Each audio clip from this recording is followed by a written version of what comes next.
እሺ አባታችን እንኳን ደህና ቆዩን። አመሰግናለሁ። እስኪ ስለዚህ ገዳም እንደው እርሱ በደረሱበት ጊዜም ሆነ ከዛ በፊት የሰሙት ከአባቶች የሰሙት ነገር ካለ ስለዚህ ገዳም ጥንታዊነት አመሰራረት ከሌላው ገዳማት ደግሞ ከሌላው አድባራት ለየት ያሉ ነገሮች ካሉ በዚሁ ጨምረው እንዲገልጹልን እጠይቃለሁ። ገዳም እንግዲህ ያው መጀመሪያ ሀገራችን ኢትዮጵያ የብሉይ ኪዳን ሕግ ተቀብላ በብሉይ ኪዳን ሕግ ስትመራ በነበረችበት ወቅት መስዋዕተ ኦሪት ከሚሰዋባቸው ተራራ አንዱ እንደነበረ ይነገራል። ይህ ገዳም ለየት የሚያደርገው ነገር ያው ቅድም እንዳልኩት የብሉይ ኪዳን ታሪክ ያለውም ቢሆንም ያው እመቤታችን ቅድስት ድንግል ማርያም ወደ ምድረ ግብጽ ያው የተሰደደችበት ጊዜ ወደ ኢትዮጵያ በሁለቱ ሊቃነ መላእክት መሪነት ወደዚህ ወደ ኢትዮጵያ የመጣች ጊዜ አድባራቱን ሁሉ እየጎበኘች መጨረሻ ላይ እዚህ በደመናው ላይ ሐመረ ብርሃን ተዘርግቶላት ተቀምጣ ኢትዮጵያን ርስት ጉልታ አልጋ ከፈጣሪዋ ከልጇ ከወዳጇ ከኢየሱስ ክርስቶስ ዘንድ ስትቀበል 6 ወር እንደተቀመጠችበት ድርሳነ ዑራኤል ያትታል። በዚህ መልኩ የዛን ጊዜ ሀገሪተ እመብርሃን ብለዋት ነበረ። መላእክተ ሰማይ እንደገና የክብር ባለቤት መድኃኔዓለም ኢየሱስ ክርስቶስ በዕለተ ዓርብ የተሰቀለ ጊዜ 7ቱ ሊቃነ መላእክት ደሙን በጽዋ ብርሃን ቀርተው ዓለማትን በሚረጩበት ጊዜ ወደ እኛ ሀገር የመጡት 2ቱ ሊቃነ መላእክት ናቸው። አንዱ ቅዱስ ሚካኤል ሲሆን የመጀመሪያው ሊቀ መላእክት፣ ሁለተኛ እንደገና ቅዱስ ዑራኤል ሁለቱ ናቸው።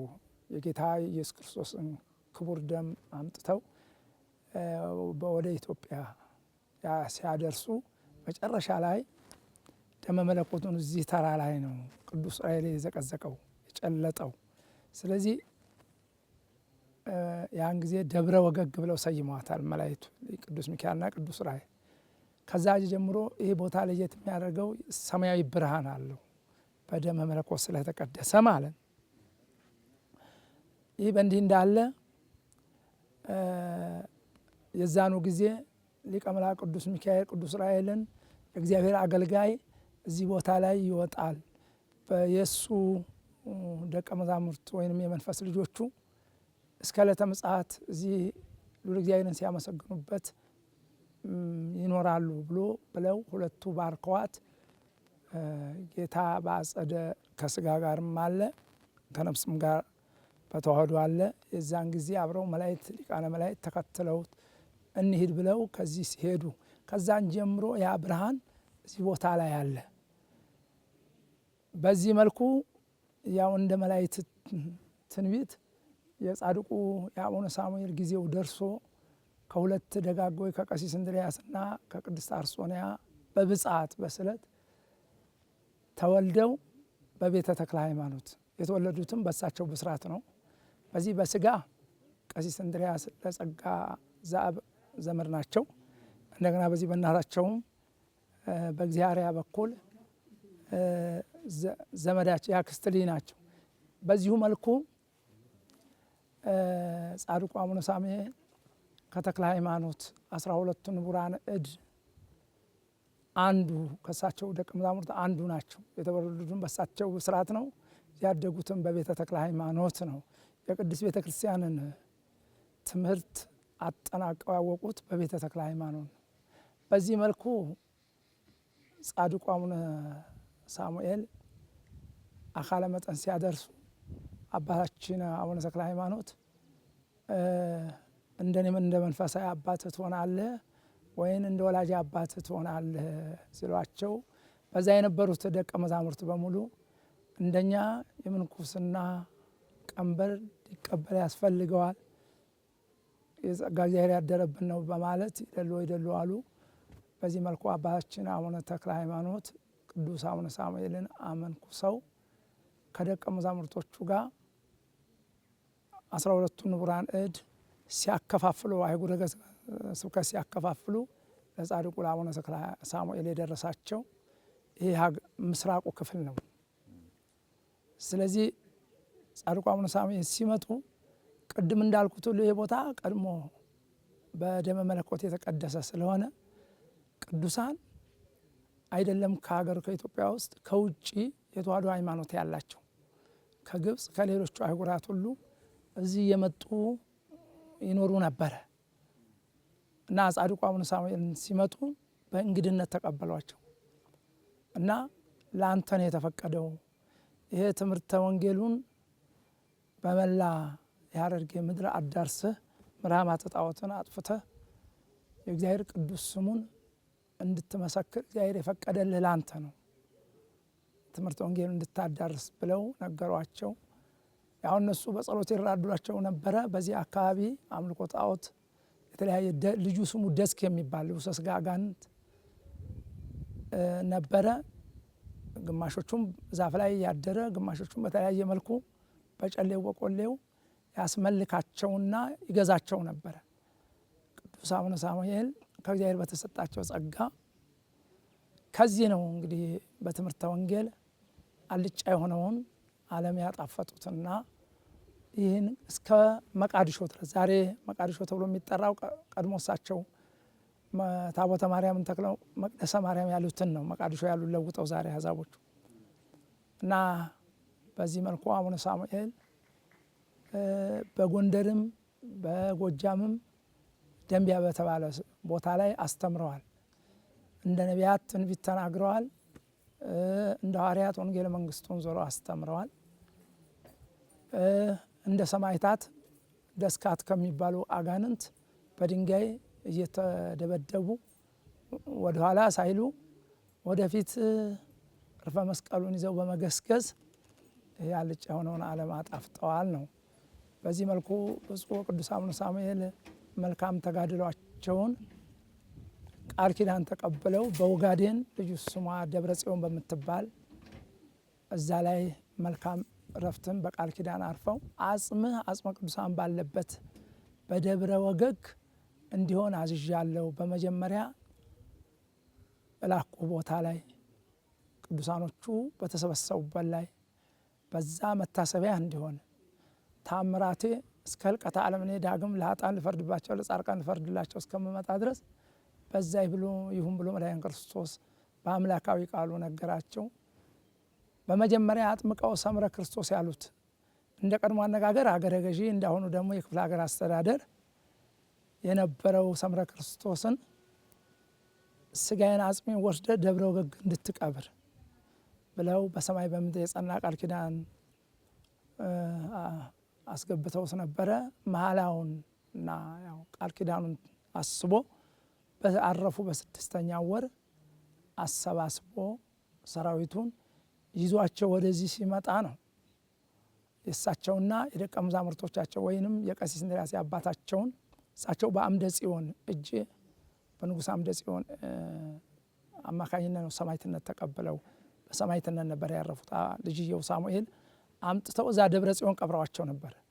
የእሳቸውንም የሌሎችንም ቅዱሳን አጽም አሰባስቦ አምጥቶ የብፁዕ ቅዱስ አቡነ ሳሙኤልን አጽም ይዞ ሲመጣ እዚህ ሁለተኛው ገዳማቸው አለ ደብረ ኪሩብ ይባላል። እዚህ ሆኖ ይታያል ማለት ነው። ርቀት በዚህ በሶማሌ ክልል ላይ በኢሳው ክልል ላይ ነው።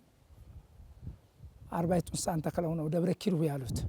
ስለዚህ እዛ ሲደርስ የግራኝ መሐመድ ወረራ እየተባባሰ ስለሄደ በወቅቱ የደብረ ኪሩብ አስተዳዳሪ አበምኔት የነበሩት አባ ሰዋስወ ብርሃን ይባሉ ነበረ። ለሳቸውና አብረዋቸው ለነበሩት መነኮሳት አስረክቦ እሱ ወረራው ስለተባባሰ ወደ ኋላ ወደ ሀገሩ ተመልሷል ለዛ።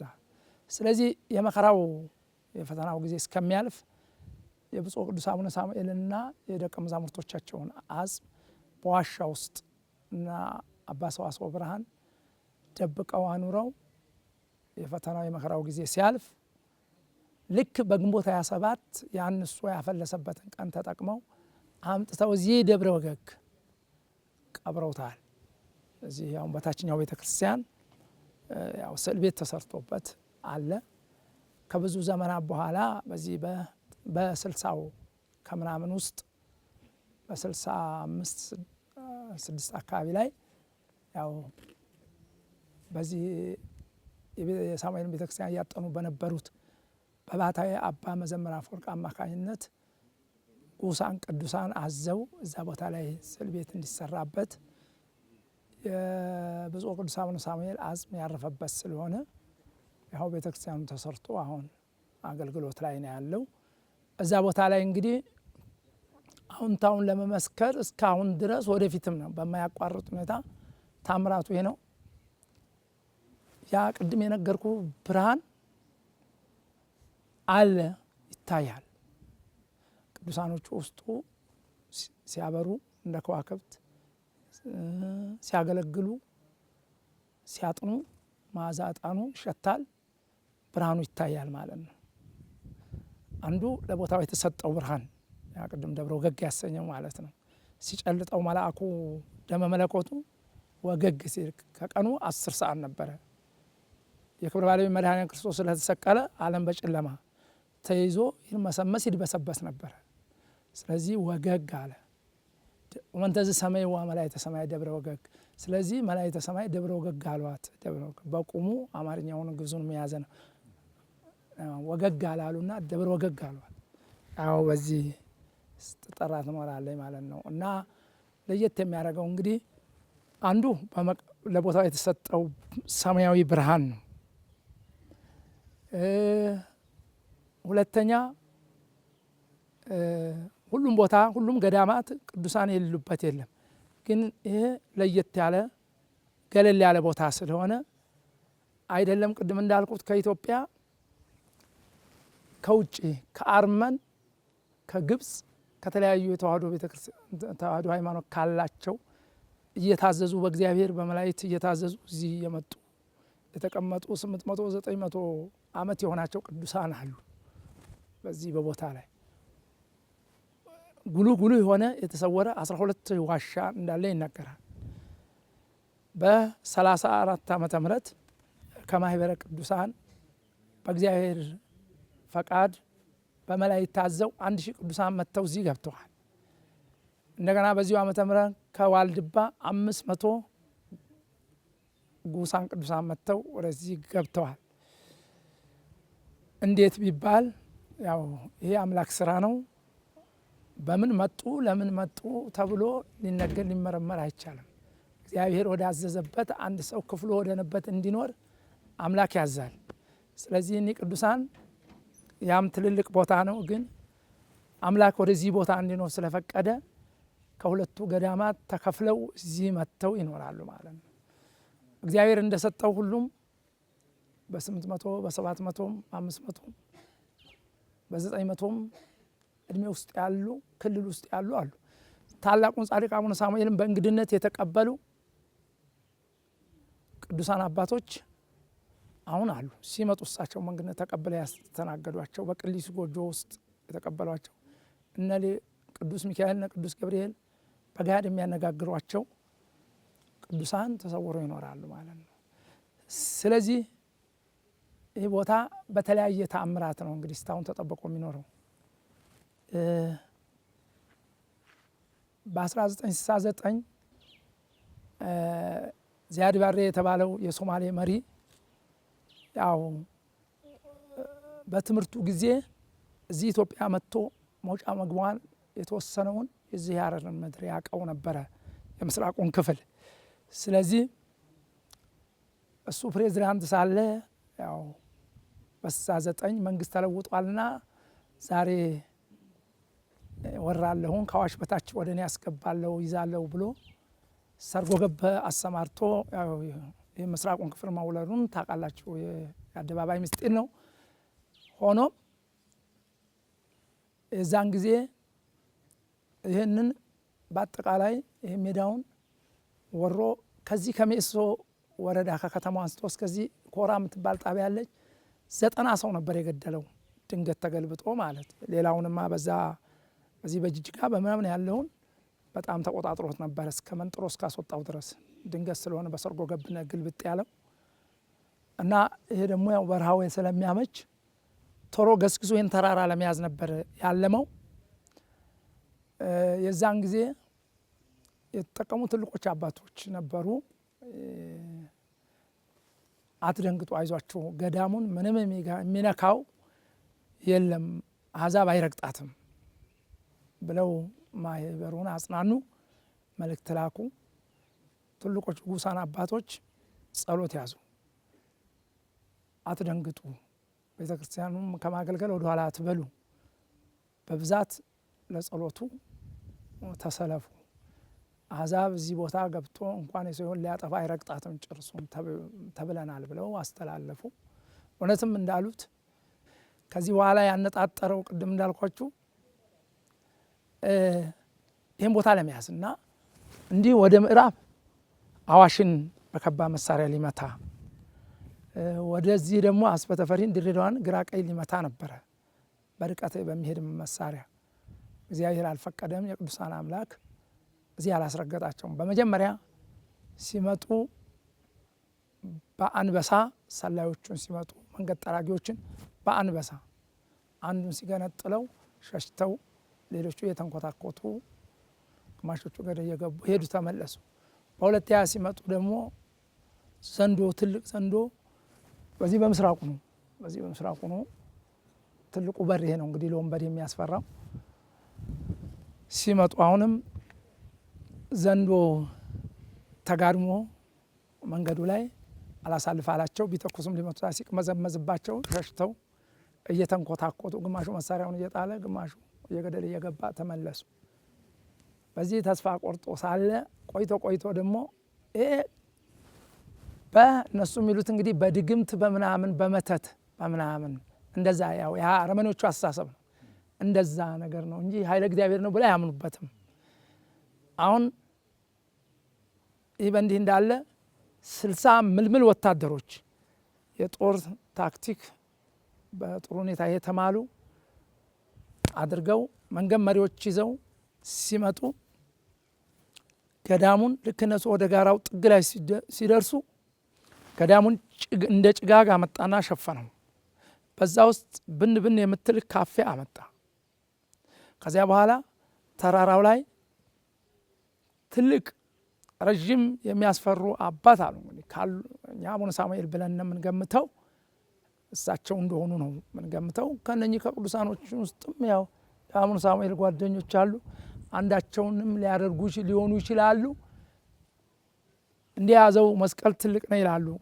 ከመስቀሉ ላይ ጨረር ይተፋል፣ ወደ አይናችን ያጭበረብረን ነበረ ትክ ብለን እንዳና ይላሉ። በዛ በጉም ውስጥ እንደ በጭጋግ ውስጥ ማለት እዛን ጊዜ እንዲያየን ፈርተን ለመሄድ እንደቆምን ያ ሁሉ ሰራዊት እየተጥመለመለ ሲመጣ ነፋስ፣ ከባድ ነፋስ ነፈሰና በአውሎ ነፋስ ውስጥ ሰይፉን እንዲቃቶ በፈረስ ላይ የተቀመጠ ከአውሎ ነፋስ ጋር ተራራውን እያማታው መጣ። ያን ጊዜ ሁላችን ልብ ማጥወልወል ያዘን። ያንዳንዳችን ልቦናችን ጠፋ፣ መንገዱ ጨለመብን። ወደ ኋላ ሽሽት፣ ወደ ኋላ ስንሄድ ይከፈትልናል። ግማሹ መንገድ እየሳተ ገደል እየገባ፣ ግማሹ በየእንጨቱ ላይ እየወደቀ በየሾኩ ላይ አካሉ፣ ግማሹ አይኑ እየጠፋ፣ ግማሹ እየተሰባበረ አካሉ እየጎደለ፣ በዚህ መልኩ ብትንትናቸው የሞቱትም ሞቱ፣ የተረፉትም እንዱ እየተደናበሩ በ3 በ4 ቀን መንገዱ እየጠፋቸው ተገጣጥበው ተላልጠው ወደ ቦታቸው ደረሱ። ከዛ ወዲያ ዞር ብለው አላዩትም። ይህን ታላቅ አምላካዊ ተአምራት አምላክ ቅዱስ ሳሙኤል ከሰራባቸው ወዲህ ይህን ገዳም ትክ ብለው ዞር ብለው አላዩትም። ያው እሱም ተጠራርጎ ያው ደርግ የተለያየ ሰራዊት አመጣ፣ ክፉ አመታት መታቸው፣ ጠራርጎ አስወጣቸው። በ69 ከሶማሌ ወራሪ ከሰርጎ ገቡ ከወንበዴው። በዚህ መልኩ አምላከ ሳሙኤል ያው የቅዱሳን አምላክ ይህን ቦታ በዚህ አትርፎታል ነው። እንዲህ ነው እኮ የቦታው አቀማመጥ። አሁን እንደዚህ ነው። ሁላችሁ ጫፉ ይሄ ነው። ቀኝ ክንፉ ወዲህ ነው፣ ግራ ክንፉ ወደዚህ ነው። ይሄ ራሱ ይሄ ነው። መስቀልኛ ነው፣ እንደ ጊሸን ማለት። ስለዚህ ያንን ግርግር ተጠቅመው ሊዘርፉ ገዳሙን እየበረሩ ሲመጡ ማንም ሳይነካው ትልቁ ድንጋይ ያው በእግዚአብሔር ታዞ ነው። ቅዱሳን ሊለቁትም ይችላሉ። እንግዲህ እሱ እግዚአብሔር ያውቃል።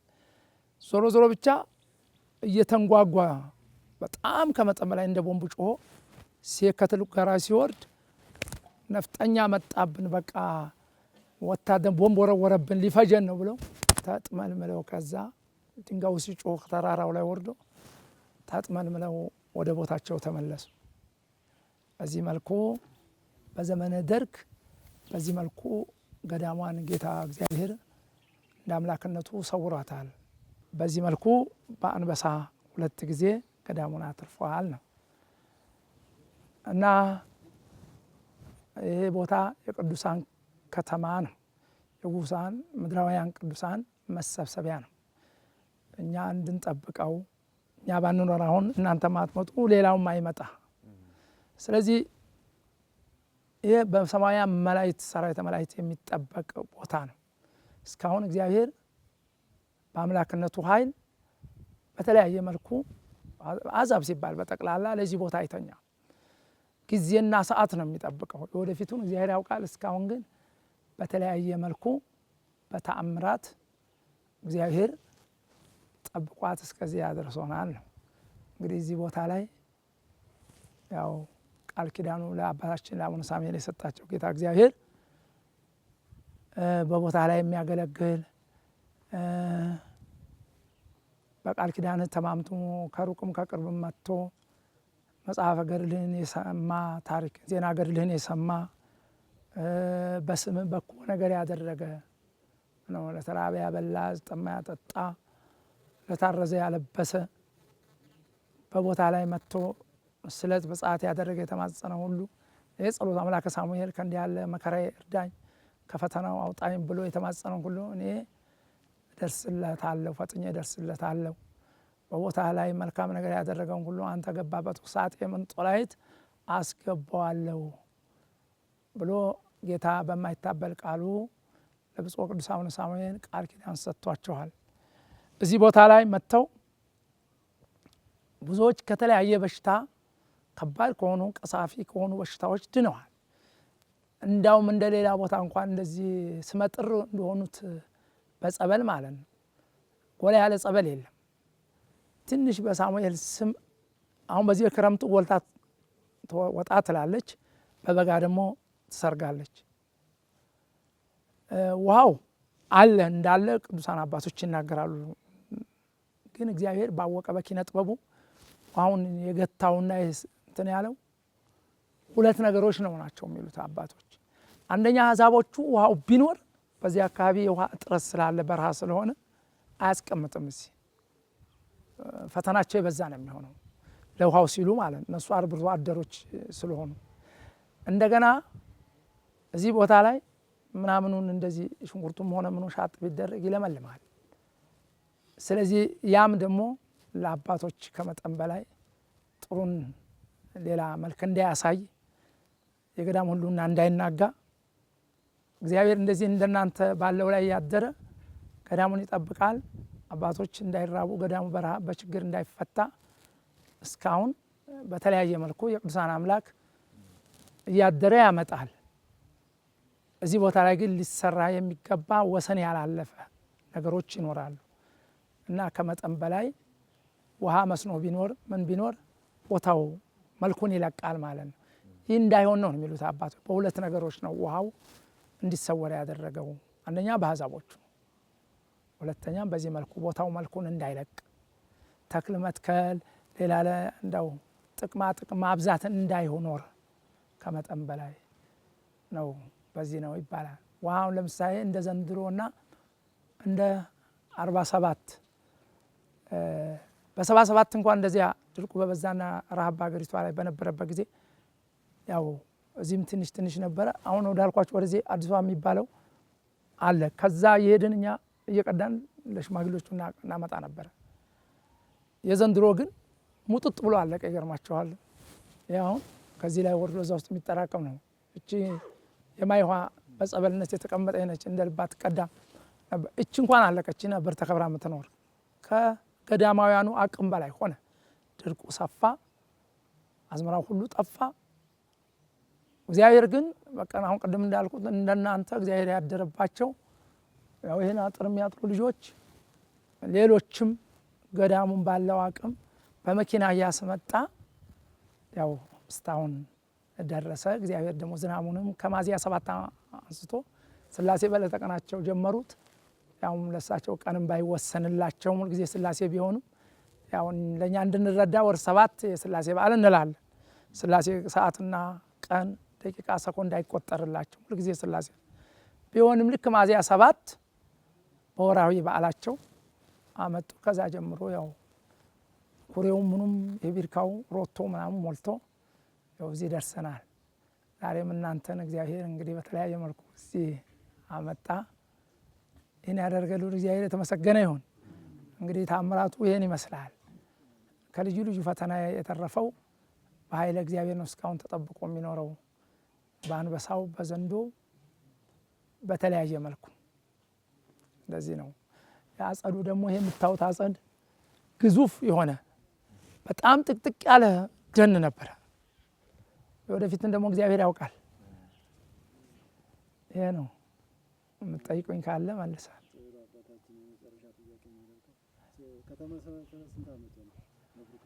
እንግዲህ በጻድቁ በአቡነ ሳሙኤል 13ኛው ክፍለ ዘመን ሲሆን እስከ 15ኛው ክፍለ ዘመን ድረስ እስከ ግራኝ ወረራ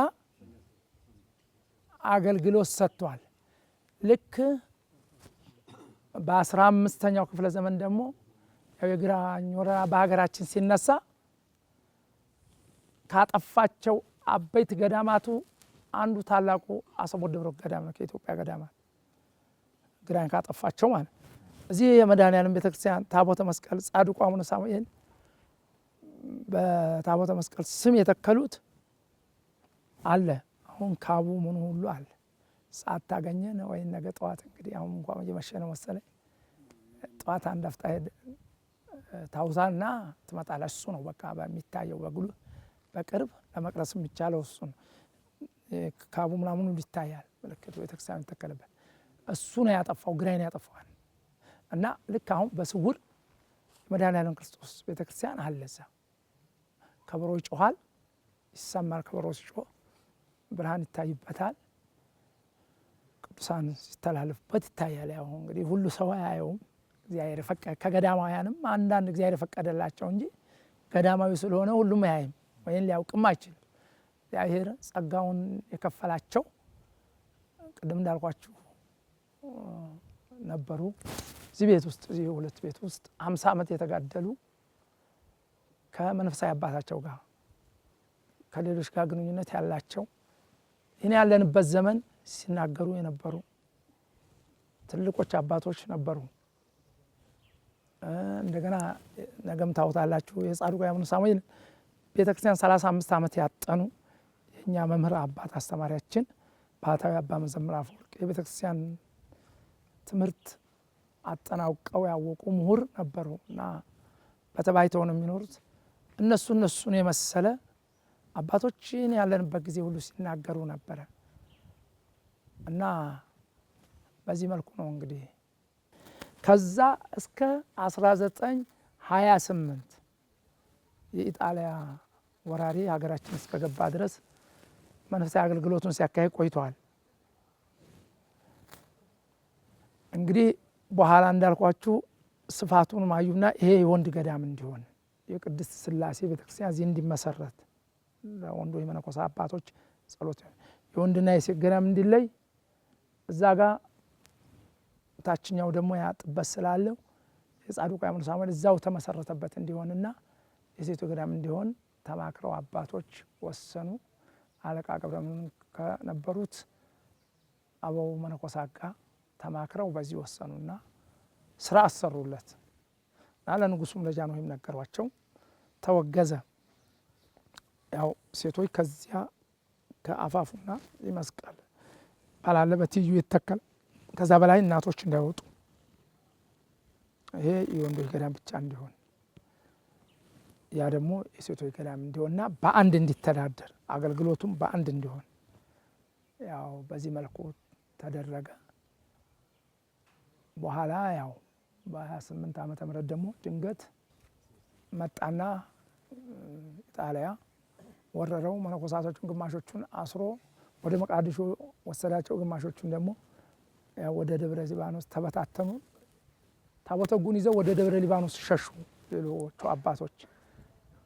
ከዛ ጀምሮ እስከ 36 ደግሞ ያው አገልግሎት ተቋርጦ ነበር። ከ28 36 ድረስ ልክ ጃንሆይ ከውጭ በገቡ በ3ኛው ዓመት በ33 አይደለም የገቡት፣ በ3ኛው ዓመት በ36 መልሶ ታቦተ ሕጉም ከደብረ ሊባኖስ ወደዚህ እንዲመጣ ከተደበቀበት የተበታተኑ መነኮሳትም እንዲገቡ በደብረ ሊባኖስም ሆነ በተለያየ ቦታ የተበታተኑት እንዲሰባሰቡ አደረጉ እና አገልጋዮች አደረጉለት። ያው ከዛ ጀምሮ እንግዲህ መንፈሳዊ አገልግሎት እሺ አባታችንን እናመሰግናለን። ያለምንም ማቋረጥ እስካሁን እስካለንበት ዘመን በስላሴ ፈቃድ መንፈሳዊ አገልግሎቱን እያከናወነ እዚህ ቆይተዋል። እሺ አባታችን እግዚአብሔር ይስጥልን፣ እናመሰግናለን። በዚህ ገዳም ውስጥ የተሰወሩ ቅዱሳን አባቶች እንዳሉ ይነገራል። እስቲ እርስዎ በደረሱበት ዘመን የሚያውቁት ካለ ትንሽ ቢያብራሩልን። በ1972 ዓመተ ምህረት አባ በላይ ወልደ ሚካኤል የሚባሉ ትውልዳቸው ወለጋ የነበረ በዚህ ገዳም ተሰውረዋል። እኔ አባት ያው እንዳልኩት ትውልዳቸው እዛ ሲሆን በጣሊያን ጊዜ ከአባታቸው ጋር ያው ዘመቻ ሄደው ነበር። ከዛ ተመልሰው እግዚአብሔር በሰላም አውጥቷቸው፣ ስለዚህ እንደ ቃለ ዳዊቱ ልባቸው ንጹሕ የሆነ እግዚአብሔርን ያውታል ይላል። ስለዚህ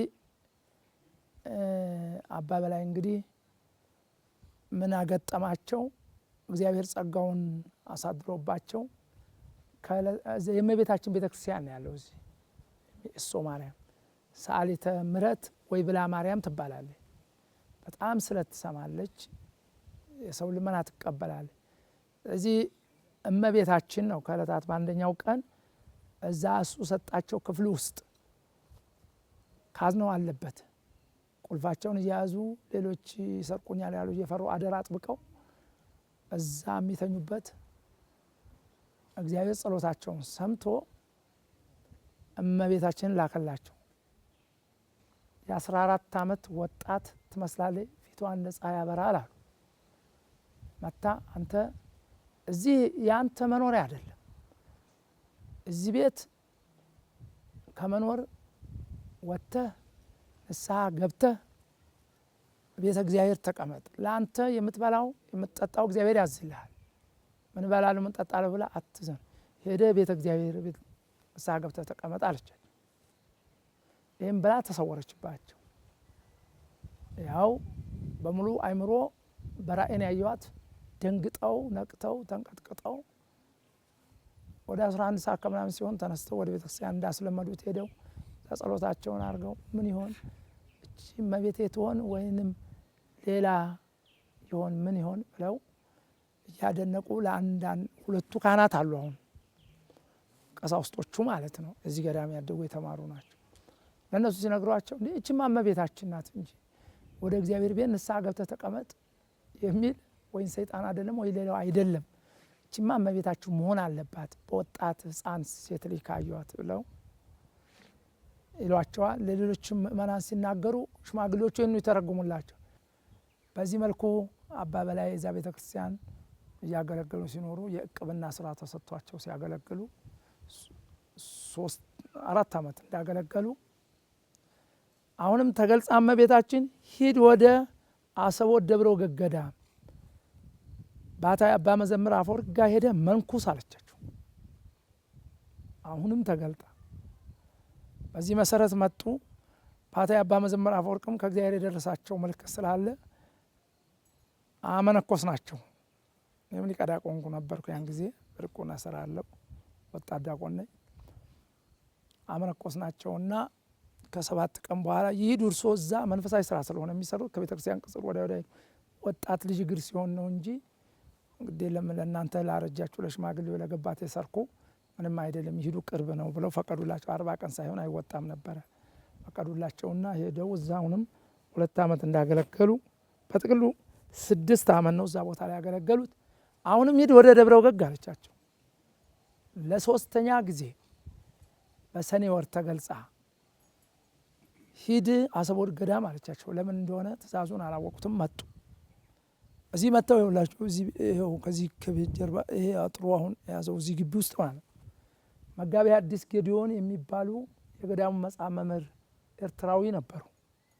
ብዙ ዓመት የተቀመጡ ከእሳቸው ጋር ስለሚግባቡ እሳቸው ጋር አርፈው የመጡት በ30 ነው እዚህ የገቡት። ሐምሌ ሥላሴ ደርሷል 72 ዓመተ ምህረት ብያቸዋለሁ። ልክ በ5 እዚህ ማለት ተቆሞ ተቀደሰ። ቅዳሜ ቀን ነበረ። ስጋው ደግሞ ተቀበሉ አባ በላይ ወልደ ሚካኤል 5 ለ6 ሐምሌ 6 ቀን ነቢዩ እዝራ ወደ ብሔረ ሕያዋን በልዑል እግዚአብሔር ፈቃድ ያረገበት ነው። ብሔረ ሕያዋን የገባበት ነው። የመሰወር ቀን ናት። ስለዚህ በዚያን ቀን ነው እንግዲህ ለአባ በላይ ለአንተ የሚታይ ለሌላ የማይታይ ለአንተ የሚሰማ ለሌላ ድምፁ የማይሰማ የሚወስድ እግዚአብሔር ወደ አንተ ይልካል። እዚህ ገና ሲተኙ ነው እመቤታችን እንደ ቀድሞዋ በሚያስፈራ ከቀድሞውም የበለጠ በሚያስፈራ ግርማ ብርሃን የከበባት እንዲህ መሬቱን ሳረግጠው በአየሩ ላይ ታሳፋ ከበለዋ የብርሃን ጥላ ድባብ ተዘርግቷል። ስለዚህ ቀና ብሎ እሷን ለማየት አይቻልም። በሚያስፈራ ቃል እንዲህ አለች፣ እግዚአብሔር አንተ የምታየው ሌላ የማያየው ድምፁ ለአንተ የሚሰማ ለሌላ የማይሰማ የሚወስድ ይልካል። አይዞህ እኔ ከአንተ ጋር ነኝ አትፍራ አለቻቸው እና ይህም ብላ ተሰወረችባቸው። ልክ እሷ ስትሰወር ብርሃኑ ሁሉ ቶሎ አልወጣም። ድንግጥ ብለው ብድግ ብለው አሁን በተለየ ግርማ ስለታየቻቸው ነው። ለ4ኛ ጊዜ ነው እንግዲህ አሁን ሲያዋት መምህር ገዲዮን ብለው እስቲ መብራት አብሩ። የእሳቸው ሻማው ጠፍቷል። እኛኛው የቤቱ ባለቤት የመጽሐፍ መምህር ፋኖሱ ይበራል። ጸሎታቸውን እየጸለዩ ነበር። ገና ጋደም ከማለታቸው ምን መጣባቸው ብያሉ ደንግጬ ፋኖሱን ይዤ መጥቼ ምን ሆኑ ስላቸው እንዲንቀጠቀጣሉ። ሰውነታቸው ይዘፋል። ምን ሆኑ ለመናገርም ሲቀያዛቸው እንደዚህ ብለው ጀመር አረጉ። ክንፍ አለው መልአክ ነው ስላቸው አይደለም። እያደር አይምሯቸው መለስ ሲል ተደንጋጤው እየተረጋጉ ሲሉ እኔ ካውቃታለሁ እመቤታችን ናት ለ4ኛ ጊዜ አሁን ከዛ ይሄን ነበር ያለች። ለምን እንዳለችኝ አላወኩም። አሁን ደግሞ የሚወስድ ሰኞ ታቦተ ሕጉ ዞሮ ወደ መንበረ ታቦቱ ከተመለሰ በኋላ በ5 ሰዓት ሰዓቱንም ለይታ ነው በ5 ሰዓት የሚወስድ እግዚአብሔር ይልካል። እኔ ካንተ ጋር ነኝ አትፍራ አለች። ስለዚህ ያው ልሞት ነው ሞት ነው እንግዲህ መቼም ማንም አያስበውም። ጉሳን እንደዚሁም እመቤታችን የምታነጋግራቸው ብዙዎች አሉ። እነሱን በዚህ ደረጃ አልጠረጠርናቸውም። ይሄ ያልታሰበ የእግዚአብሔር ጸጋ ነው። ልዩ ስጦታ ይባላል። ስለዚህ ይህም ብላኝ ተሰወረችብኝ እመቤታችን ነች ሲሉ ለመጽሐፍ መምህሩ ይከብዳቸዋል።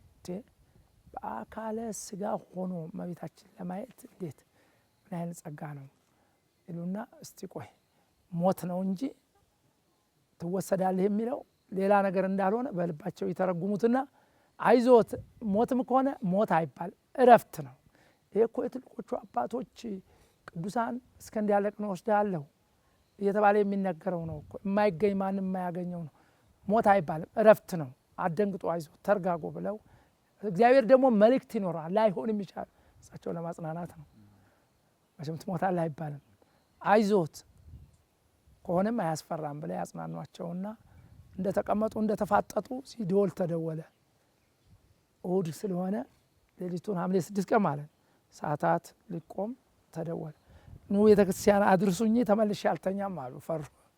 ስለዚህ እሺ አሉና ባትሪ ይዘው ቀጠራቸውን ይዘው እየመሩ አምጥተው እዚህ ያስገቧቸውና እሳቸው እንግዲህ አንድ ጊዜም ትንሽ አላንቀላፉም።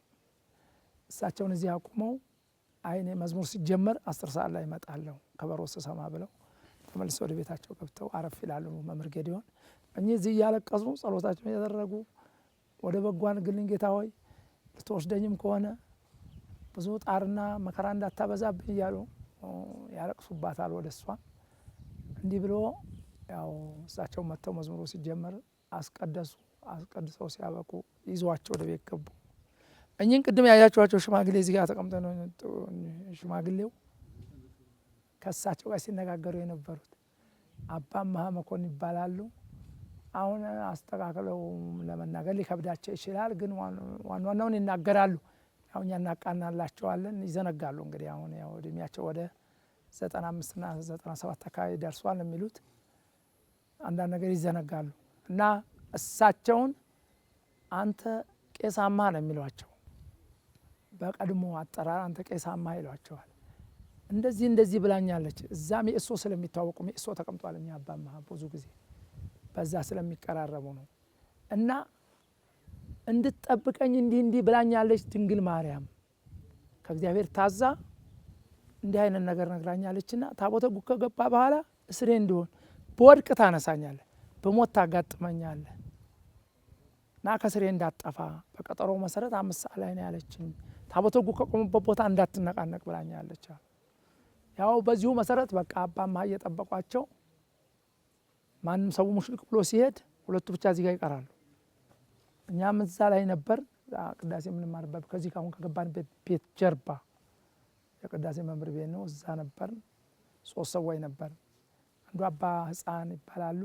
እዚህ ደብረ ኪሩ ባልኳቸው ሁለተኛው ገዳም ሄደው ነው በእነኙ በአሕዛቦቹ በሰማዕትነት የሞቱት እዛው ነው የቀሩት። በረኛ ነበሩ ሰውየው። አዲስ ገብረ ስላሴ የሚባሉት ደግሞ አባ ዮሐንስ አጽብሃ ረድ እዛ ነበሩ። አብረን ተቀምጠን ከዚህ እስኪወጡ ድረስ ሲመጡ እኛ አየናቸው። አባ መሀን እየተነጋገሩ ሳለ ይኸውልህ መጣ። ኧረ አባቴ እንዴት ነው ይሄ ነገር ምንድን ነው ሲሏቸው እኔ ቅዠት የቃዠው መሰለህ እመቤቴን ድንግል ማርያም ነች እኮ የነገረችኝ እያሉ ሲነግሯቸው እዛ ጋር ማለት ነው ያው እዛ ጋር በቃ በዚህ በበሩ ላይ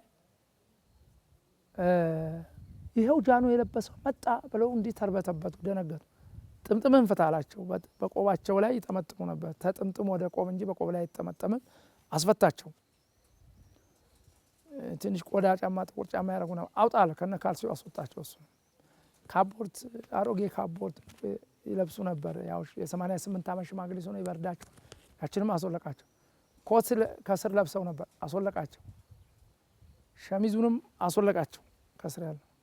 አሁን ላያቸው ላይ የቀረ ካኒቴራ ትንሽ ቲሸርትና እጅ ስራ ሹራብ፣ ያው ሽማግሌ ሆነው ደራርበው ይለብሳል። እሷ ብቻ ነች የእርቃን መከለያ የቀረችው። ሱሪዋ ነች የቀረችው። ቆቧ ነች ያለችው ላያቸው ላይ። ሌላውን በሙሉ አስጣላቸው። እነዚህ መልመሌ ነጭ መልመሌ ይለብሱ ነው በስሷል። እሱን ሁሉ አስጣላቸው እና መጽሐፍን አንሳና ተከተለኝ፣ እኔ መልእክተኛ ነኝ፣ የሚወስድ ከዚህ ከቆርቆሮ ቤት ጀርባ አለ አላቸውና ብለው እንባቸው ዝርግፍ እያለ አለቀሱ። አባማ አሁን ደግሞ አዞሩና አባማ አሏቸው። አባማ እግዚአብሔር አጋዕዝተ ዓለም ሥላሴ ዋጋዎትን ይክፈልዎት ብለው ይህንን እንደፈለገ አድርጉት፣ ለአባ ጌዶን ቢሰጧቸው ሚስጡ ብለው እቃውን ጥለው ወጡ። ደህና ሁኑ፣ እግዚአብሔር ከእርሶ ጋር ይሁን አሏቸው። ይህን እስከሚወጡ ብቻ ነው ያዩዋቸው ነው የሚሉት። ከዛ በኋላ ተሰወሩባቸው። ግን እኛ እዛ ላይ ተቀምጠን ከተንበሪውን ከፍተው መጡ። ሲመጡ እኛ አባ ሕፃን ያልኳችሁ እዛም ወደ በረሃው ሄደው የሞቱት ለምን ይመጣሉ? ለምን እዛ አዳራሹ ገዳሙ አዳራሽ አይገቡም? ምናምን ብለው ሲሉ እባክህ ንገራቸዋል። እና እኔ አባ የኔታ እኮ የሉም እዚህ፣ ለምን እዛ አልገቡም? ወዴት ነው የሚመጡ ስላቸው እንዲቆም አሉ። ያው ደህና ፊቴን እየታጠብኩ ነበር። እንደዚህ እንቅልፍ ይዞ ማለ ቆም ያድሬ እንዲህ ስል ወደ ኋላ ይመለሱ፣ ወደዚሁ በዛው ጋር ይውጡ። ያው ለጋዜጠኛውም እንደዚህ ነው የሰጠነው ቃል። አባ በላይ ወልደ ሚካኤል በዚህ መልኩ በ1972 ዓመተ ምህረት ሰኞ ቀን ከቀኑ በ5 ሰዓት ተሰውረው ወደ ቅዱሳን ማህበር ገባ። አባ በላይ አሁን ያሉት እዚህ ነው። ሲሰወሩ የ88 ዓመት ሽማግሌ ናቸው። አሁን ደምረውና ስንት ዓመት እንደሆናቸው አሁን አሉ ከምድራውያን ቅዱሳን ጋር ተደምረው ቦታው ላይ ማለት አይደለም 124 800 700 800 የሆናቸው አቡነ ሳሙኤልን በአካለ ስጋ እንደዚህ የሚያውቋቸው የእሳቸው ጓደኞች የነበሩ ዛሬ በሕይወተ ስጋ ሰማያንም መላእክትን መስለው ያው ብርሃን ተጎናጽፈው ይኖራሉ። ምድራዊ ምግብ አይመገቡም። ወደ ከዊነ እሳት ተለውጠው ማለት እንደዚህ በዚህ መልኩ ይኖራሉ ማለት ነው። አመሰግናለሁ። እግዚአብሔር ይስጥልን። አባ ይምጡ የዘጠና አባት ይምጡ እኮ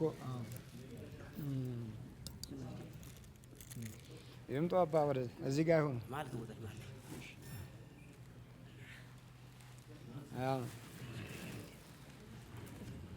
እሱንም ይሄ መጽሐፍ ለእርሶ ነው አባታችን፣ ይቀበሉ። እቺ ደግሞ የውስጥ ልብስ ናት።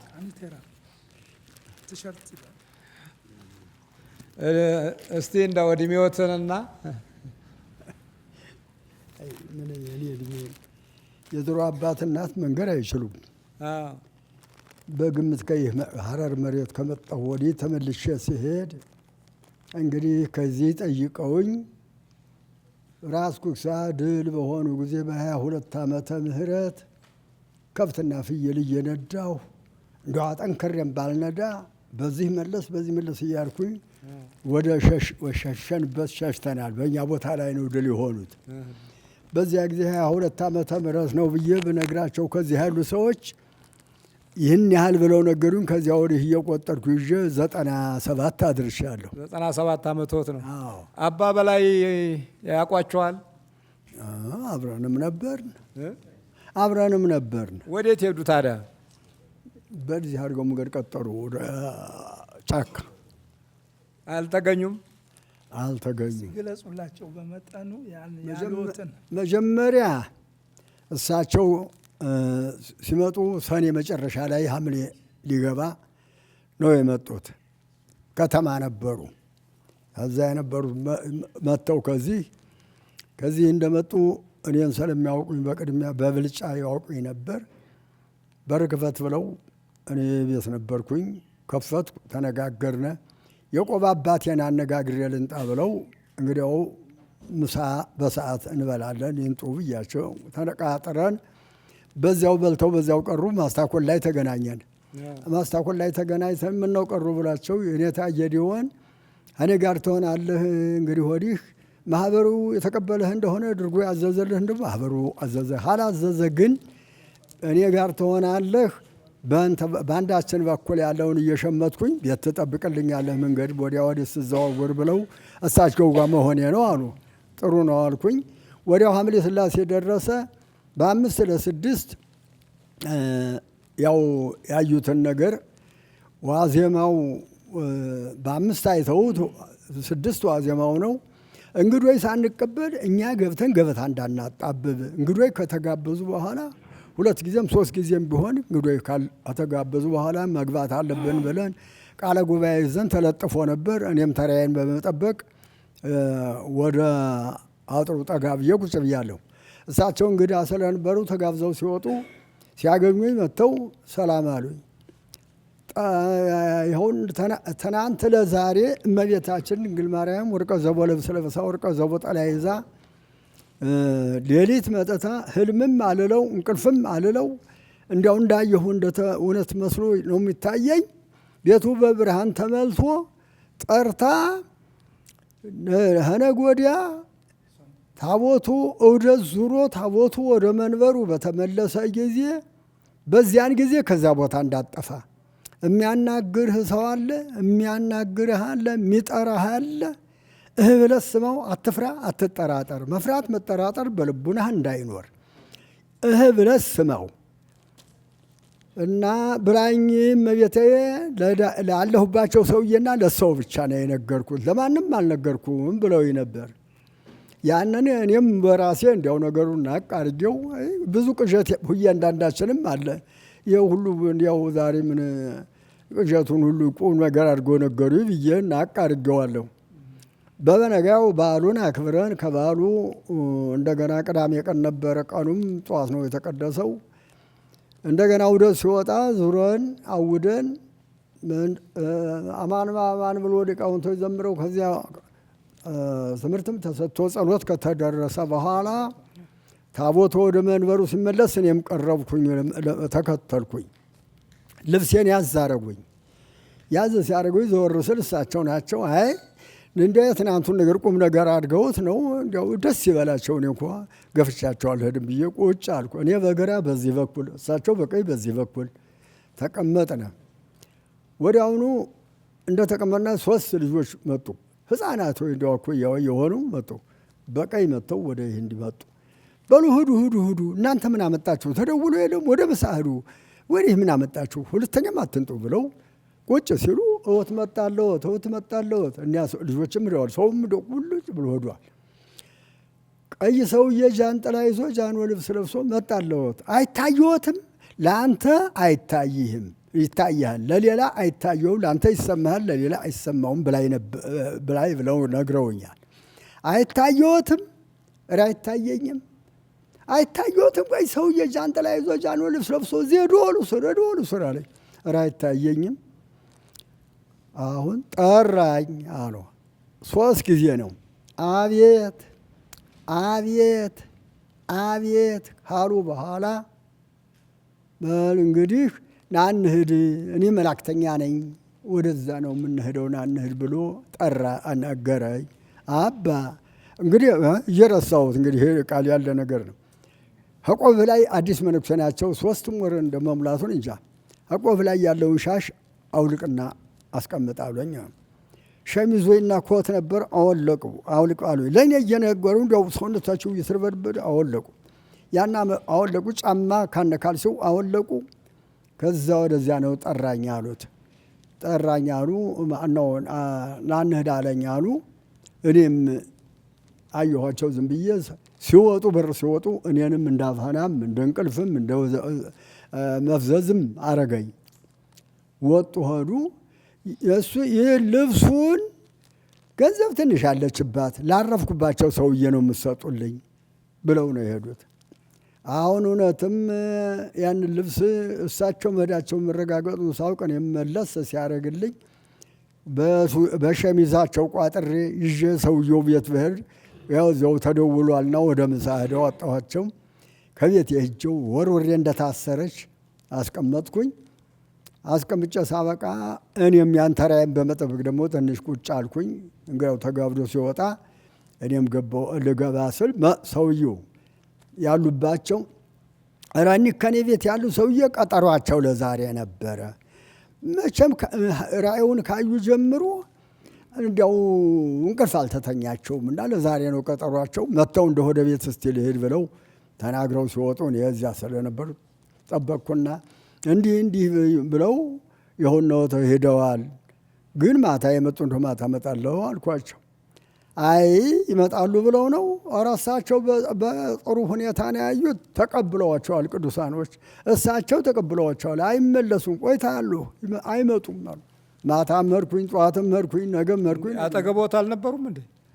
ሄዱ ብየወት የለም እንዴ? ወዲያው ወጡ። እንደገና ያው እዚያ ተመልሼ ያንሱት ያስሬ ልብሳ ቀምሳቸው ተናግሬያለሁ። በሩን እስከሚወጡ ነው አይደል? እርሱ ያያቸው በሩ እስኪመጡ ነው። አዎ። ከዛ ላይ እዛ መምህር ዮሐንስ አጽባ የሚባል ቅዳሴ መምህራችን ቤት እኛ አባ ሕፃነ ማርያምና ሐዲስ ገብረ ስላሴ የሚባሉ ነበሩ። እኔም ያው ዲያቆን ነኝ። ያው እዚህ ሊቀ ዲያቆን ነበርኩኝ። አብሬያቸው ነበርኩ። እነሱ ይነጋገሩ ነው። ከሳቸው አልፈው የኔታ ዮሐንስን በር አልፈው ገቡ። 2 ነው ከተንበሪው። ለዚህ ጌሾውና ቆባው አድጎ ይከልል ነበረ። ሲመጡኝ አባ ሕፃን ትንሽ በተፈጥሯቸው ችኩል ነገር ናቸው። ያው እግዚአብሔርም ገፋፍቷቸው አንተ ተበራ እነኚህን ሽማግሌ እዛ ግቡ በላቸው፣ አባ ዮሐንስ ያሉ መስሏቸው ነው የመጡት፣ ንገራቸው አሉኝ። እኔ ደግሞ እንቅልፍ ይዞኝ ፊቴን እየታጠብኩ ነው። የኔታ እኮ የሉም አባ አልኳቸው። እንዲህ ስላቸው እኔ አይኔን ሲያቃጥለኝ ሳሙና ጎንበስ ስል ቆም አሉ። ወደኋላ ፈገፈጉ። በዛ ወጥተው ይሄዱ። እንግዲህ ያመለከታቸው የሚወስድ ከዚህ ከቆርቆሮ በላይ ነው ብሏቸው የለ ደወሉ ስር ያሉኝ ይቺ ቋቋማ የነበረ ሳለ ደወሉ ውጭ አልነበረም፣ እሱ ላይ ነው ውጭ ነበር ደወሉ። የሚወስድ ከቆርቆሮ በላይ ነው ብሏቸዋል አይደል? እኔ መልእክተኛ ነኝ ብሏቸው የለ እኔ መልእክተኛ ነኝ አንሄድ ወደህ ነው የምንሄደው ብሎ አለኝ ነው ቆርቆሮ በላይ በዛው ጠፉ። አረ በዛ እሳቸው የትም እኮ አልሄዱ፣ እዚሁ ዞር አሉ። ያው እግዚአብሔር ወደ ፈቀደው ማይበር ገቡ። እዚሁ አሁንም እኮ አሉ እሳቸው አሉ። አባም ዘንግተውት ነው እንጂ እንዲያ ስናያቸው የሚያወሩት እያወሩ ነው የሚሄዱት። የሚያወሩት ሰው ማን እንደሆነ አናይም። እንደው ለማን ጋር ነው የሚያወሩት? ትንሽ ሲናገሩን ሰማቸው ነበረ። እኔም ስናገራቸው መልስ አልሰጡኝም ነው ወንዲ ያፈገፈገ ወደ ኋላና ቆም አሉ። እኔም አይኔን ሳሙና ስለቀለቅ ጎንበስ አልኩኝ። ሁለቱ ግን አባ ሕፃን ማርያምና ፓታዊ አዲስ ገብረ ስላሴ ሁለቱ ፊታቸው ወደዛ ነበሩ። እንዲህ ወደ በሩ አፈገፈጉና ቆሙ አሉ። በወቅቱ ደግሞ እዚህ አቡነ ፊልጶስ ቤት የሚባል አለ። እሱ ጋር እሳቸው ካሉባት ከሰዓሊተ ምሕረት ወይ ብላ ሚእሶ ማርያም የመጡ የመጀመሪያ ጊዜ ነው። ሰንበት ትምህርት ቤት ነበሩ።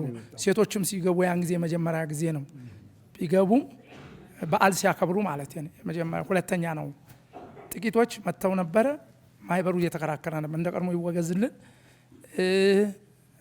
ያ እግዚአብሔር ፈቅዷል። ብዙ ሰዎች ይድኑበታል፣ ንስሐ ይገቡበታል።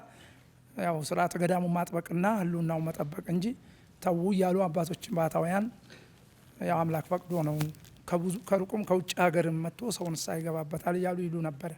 ስለዚህ የመጀመሪያ ጊዜ ነበርና ወጣቶች ሴቶች ልጆችና ሰንበት ትምህርት ቤቶች እሳቸውን የሚያውቋቸው እሳቸው አሉበት ደብር ማለት አባ ወዴት ይሄዳሉ አሏቸው። እነሱ እኔም ሰምቻቸዋለሁ።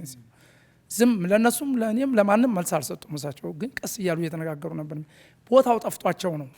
ከዚህ የሸኛቸው አልተከተላቸውም፣ ብቻቸውን የሄዱት ከቆርቆሮ በላይ ስላላቸው አብሮ ነው ተሰውሮ ነው እኮ ዘንግታቸው ነው እያወሩ ይሄዳሉ ነው እኮ ይናገራሉ። ከማን ጋር እንደሚነጋገሩ ትንሽ ነው የሚናገሩት ተሰውሮ እንጂ መንገዱ ሲጠፋ ግን አውጥቷቸዋል። እሱ ለሳቸው ለማንም አይታየውም ብለው የለም ያው ነው ለሱ ተገልጾ። እንግዲህ በሀገራችን የተሰወሩ አባት ናቸው። ብዙ አባቶች እንደዚህ ይሰወራሉ። በዘመናችን ደግሞ በዚህ በ21ኛው ክፍለ ዘመን አባ በላይ ማን ነው? አባ በላይ ወልደ ሚካኤል የተሰወሩበት ገዳም በ72 ዓመተ ምህረት ነው። በዛ በሀገራችን አስቸጋሪ ወቅት በነበረበት ጊዜ በዛን ዘመን ለየት የሚያደርገው ቤተ ክርስቲያን በመንፈሳዊ ፈተና የነበረበችበት ጊዜ፣ ሰዎች በክህደት በጣም ጠንክረው የነበረበት ጊዜ፣ የአብዮተኝነት መንፈስ ያየለበት ጊዜ ላይ እግዚአብሔር ሀገራችንን ሳይለያት የራሱን ቅዱሳኖች ለትውልዳችን አንድ ራሱን የቻለ መገለጥ ይሆን ዘንድ ሰውሯቸዋል ማለት ነው። እንግዲህ በዘመኑ ከነበሩ አባቶች የምንሰማው እውነት ነው። አጽማቸው ወይ አስከሬናቸው አልተገኘም። ስለዚህ መሰወር የሚለውን መንፈሳዊ ኃይል በኤልያስ ነበር የምንሰማው፣ በእነዝራ ነበረ በመጽሐፍ ቅዱስ የሚነገረን። አቡነ ገብረ መንፈስ ቅዱስ እንደዚሁ በዛ በ11ኛው ክፍለ ዘመን እሳቸውም እንደዚሁ ተሰውረዋል።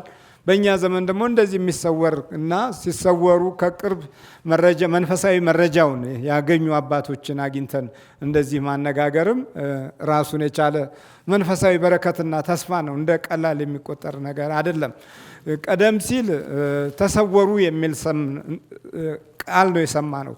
አሁን ግን ደግሞ በአይን የሚታወቁ ጓደኛ ሆነው ይኖሩ ተሰወሩ ሲባል ምን ያህል በእኛ ዘመን የእግዚአብሔርም ክብር እንዳለ ነው መገንዘብ የሚኖርብን ማለት ነው።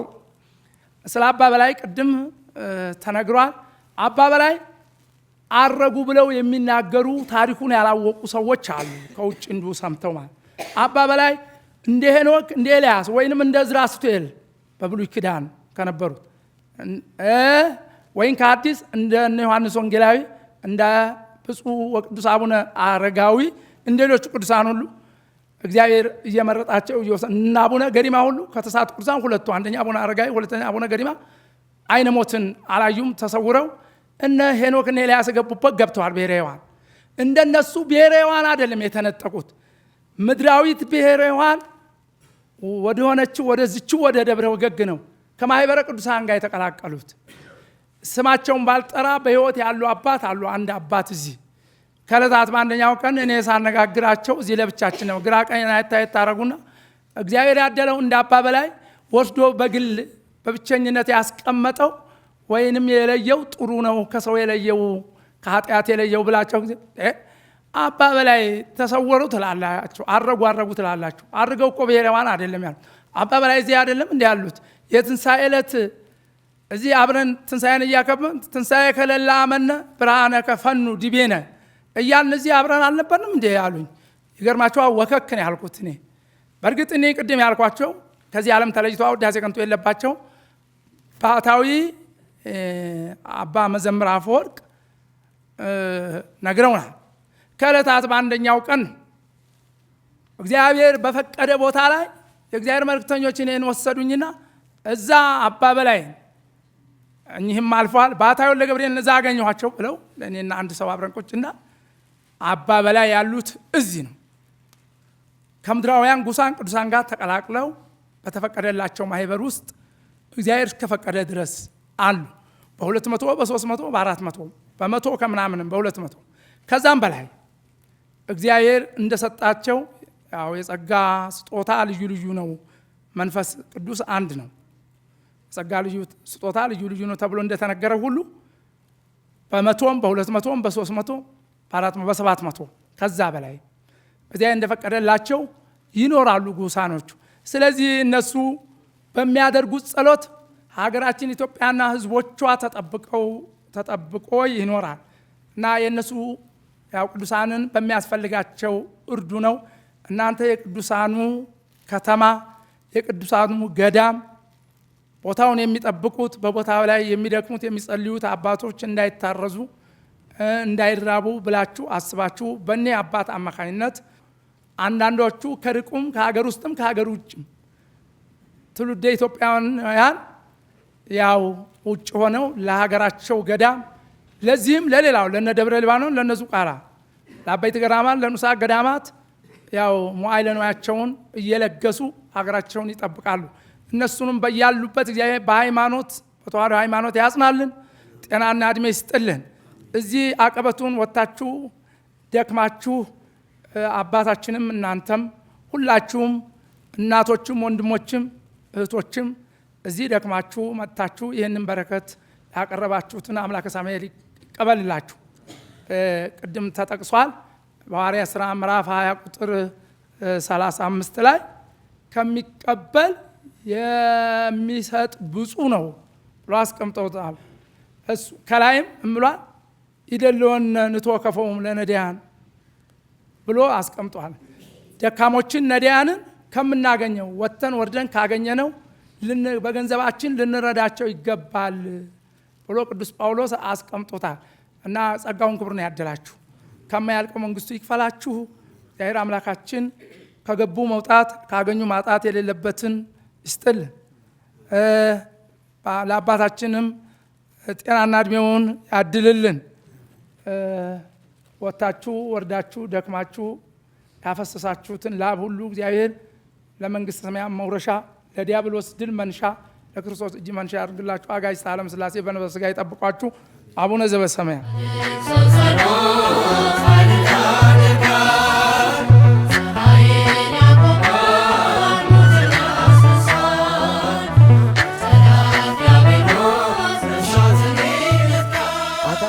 ኮተቶ ለእግዚአብሔር በእንተ እግዚእነ ኢየሱስ ክርስቶስ ይላል ሐዋርያው ጳውሎስ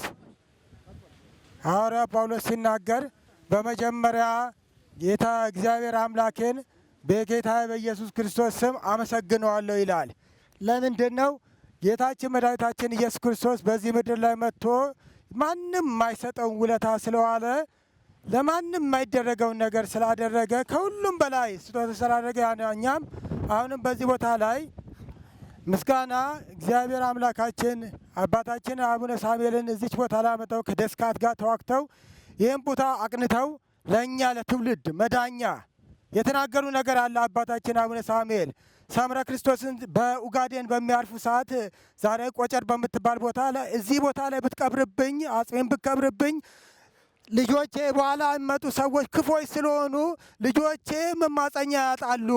ስለዚህ ወስደክ እናቴ ካለችበት እናታቸውም እንግዲህ የተቀበረ እዚሁ ናቸው፣ ቅድስት አርሶንያ እሳቸውም አመልኩሰው እዚሁ ነው ያቀበረ። በዛ በእናቴ ጎን ቀበርልኝ በአጽሜ መጥተው እንዲማጸኑ ሰዎች ብለው በተናገሯቸው መሰረት አምጥተው እዚህ ጋር እና ሲመጣ ሲወርድ ብዙ አባቶች ቅድም መምህር እንደተናገሩት አልፈውበታል። እነ መምህር ባህታዊ አባ መዘምር እዚህ አካባቢ የነበሩ ትልቅ አባት ባህታዊ ወልደ ገብርኤል እነሱን እኛ በደረሰ ጊዜ ያየናቸው ነው እና እዚህ ቦታ ላይ ልናገር የፈለግኩት እናንተ ባደረጋችሁ ስጦታ ላይ ተመርኩዤ ነው እና እህል አሁን እህል የምትሰጡት ስጦታ እናንተ ትንሽ ይመስላችኋል። በዚህ በተግባር ቤት የሚባል አካባቢ ላይ በዛ በተቀደሰ ቦታ ላይ ስራ ነበር። እኔ ይሄ በምልኩስና ህይወቴም ሳለው ሰራ ነበር እና ምናደርግ ነበር መሰሎት? ዳቤ እንቆጥር ነበር። ከጓደኛችን በምንጋግር ሰዓት ዳቤ እንቆጥር ነበር። የማን ቀደመ እና ሁል ጊዜ ያንሳል የኔ ዳቤ። ምንድነው የሚስጥሩ? ምንድነው ሚስጥሩ? ኃጢአቴ ነው አልኩኝ። በቃ የመጨረሻ ኃጢአቴ ነው። ይሄም አልዋሸው ነው የመጨረሻ ኃጢአቴ ነው። ምንድነው ብዬ ብላቸው ብል አልጋግርም። መጨረሻ ላይ ቀን አልጋግርም፣ አብኩቼ አልጋግርም እያልኩኝ ሳለ በህልም አይደለም እንደተባለው በራእይም ነው። ቦታውን ያውቀዋለሁ። ወስዶ ያሳየኛል። መንደር ነው እንዳለ ሙሉ መንደር እና እንዳትቆጥር፣ ይሄም ያንተ ድርጎኛ ነው፣ ይሄም ያንተ ድርጎኛ ነው፣ ይሄም ያንተ ድርጎኛ ነው። ስማቸውን ለመግለጽ ግን ይከብዳል እና እየጠራቸው ነው እያጨበጨበ። በጣም ልምላሜው ከዚህ የበለጠ ነው፣ እነግራቸው አይችልም። እና በዚህ ላይ ማለትም የዚህ ተግባር ቤት የምታደርጉት ድርጎ የሰጣችሁት እህል ብቻ እኛ ብቻ ሳይሆን ጉሳኖችም እነዛም የሚጠቀሙበት ነውና ደስ ሊገባላችሁ ይገባል ነው። እግዚአብሔር ክብረ ቅዱሳን ያድላችሁ። እንደገና ስለ አባ በላይ ደግሞ ቅድም መምህር ሲናገሩ ትንሣኤከ ለእለ አመነ ብለው ሄደዋል ብለዋል። እንደገና እኛው አባት ለእኔ ነገሩኝ ነገር አለ። እናንተ አባ በላይ ርቀዋል ሄደዋል፣ እዚሁ ናቸው ያሉት። በሆነ ቦታ ላይ ትልቅ ወንዝ አለ አሉ። እኛ አባት ትልቅ ወንዝ አለ፣ ባህር አለ። በዛ ባህር ግን ቅዱሳን ከበው ይኖራሉ። ከቅዱሳኑም አንዱ ማን ናቸው? አባ በላይ ናቸው ብለው ምስክር ሰጥተውኛል። እኛ አባት አሁንም አሉ። ያው ደግሞ በቤት ውስጥ ነው ያሉት እንጂ አሉ። እኛ አባት ግን በአሁን ሰዓት ላይናገሩም ይችላልና ትልቅ ጸጋ አግኝታችኋል። እግዚአብሔር አሁንም ጸጋ በጸጋ ያድላችሁ። እኛ ምንም ልናገረው አንችልም። በዚህ ቦታ ላይ ምንም የለም እንዳያችሁት ነውና መታችሁ ስለ ጎበኛችሁ እናንተንም ደግሞ እግዚአብሔር በምትሄዱበት ቦታ አቡነ ሳሙኤል ቅዱሳኖች ያሉትም በዚህ ቦታ ላይ ጉሳኖችም ስውራኖችም የተለያዩትም በፊታችሁ በኋላችሁ ሆነው እናንተን ይጎብኛችሁ፣ ሀሳብ ልቡናችሁን ይፈጽም። ትልቅ አገልግሎት ለእርሶም ያድልዎት። እንግዲህ አባቶች ተናግረውታል። እኔ እንኳን የሚጨምረው ያው እግዚአብሔር ሀሳባችሁን ይፈጽምላችሁ። አምላካችን መድኃኒታችን ኢየሱስ ክርስቶስ ለሐዋርያት ብዙ ነቢያት ማየትን ወደዱ፣ መስማትንም ወደዱ፣ ግን አላዩም፣ አልሰሙም። እናንተ ግን ከኔ ጋር በላችሁ፣ ጠጣችሁ፣ ከኔ ጋር ዋላችሁ፣ አደራችሁ ብሎ ለሐዋርያት የተናገረው ቃል አለ። ይህን ምን ለማለት ፈልጌ ነው? ይህን ቦታ ለማየት ብዙ ሰዎች ያስባሉ፣ ብዙ ሰዎች ይመኛሉ። ግን የበጎ ጠላት ሰይጣን ዓለምን እያስወደደ ብርሃንን መልካምን ነገር እንዳያዩ ነቢየ እግዚአብሔር ኢሳይያስ ያትትወለ ኃጥእ ከመ ይራኢ ስብሐተ እግዚአብሔር፣ ኃጢአተኛ ሰው የእግዚአብሔርን ምስጋና እንዳያይ መናፍስት ርኩሳን ዝቅ ዝቅ ያደርጉታል እንዳለው ሁሉ ይህንን የብርሃን ተራራ እንዳያዩ ብዙ ሰዎች በምኞት በሀሳብ ሳይሳካላቸው ሳይፈጸምላቸው ዘመናቸው ያለፈ ብዙ ሰዎች ናቸው። እናንተ ግን እግዚአብሔር ወዷችሁ ዘመናትን፣ ፍጥረታትን፣ አህጉርን የሚገዛ አምላክ የፍጥረታት ባለቤት ፈቅዶላችሁ የታላቁን ጻድቅ የሳሙኤልን ቦታ እንድትረግጡ ለፈቀደላችሁ ለእግዚአብሔር ክብርና ምስጋና ለእሱ ይሁን።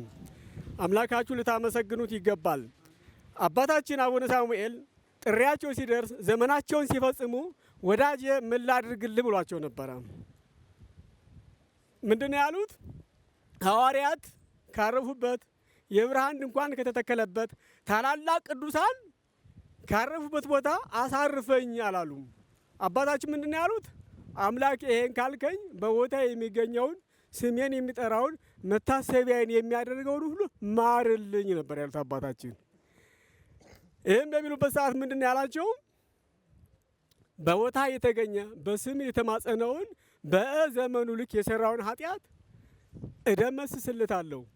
በተለያዩ ገድለ ቅዱሳን ስናይ እስከዚህ ትውልድ ወይም እስከ 10 እስከ 20 ትውልድ ይላል እንጂ በዕለተ ዘመኑ ከተፈጠረ ጀምሮ እስከ ትውልድ ዘመኑን የሰራውን በደል እደመስለታለሁ የሚል የለም። ለአባታችን ግን ይህ ተሰጥቷቸዋል። ደስ ይላችሁ ይገባል። የቅዱሳን ባለቤት እናንተንም ወደ በዓታችሁ በሰላም ያደርሳችሁ። የሰጣችሁትን ስጦታ ያደረጋችሁን ድርጊት ሁሉ አምላካችን ተቀብሎ አባታችን አቡነ ሳሙኤል ካረፉበት ያሳርፋችሁ። እግዚአብሔር አባታችን እግዚአብሔር ይጠብቅልን፣ ዘመኖትን አስረዝሞ ልጆቹን ባርኮ ያሳቡትን ሁሉ ያሳካልን። እግዚአብሔር ይስጥልን።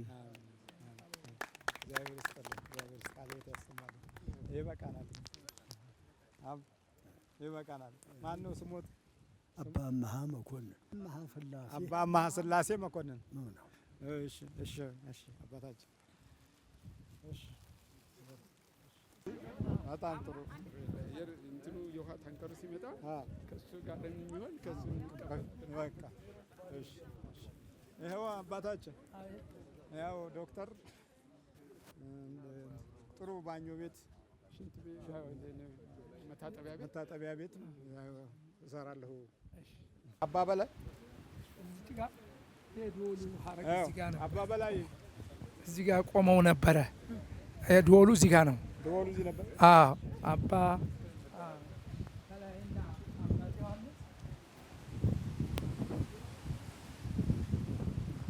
በላይ እዚህ ጋር ነው በቀኝ በኩል የተቀመጡት።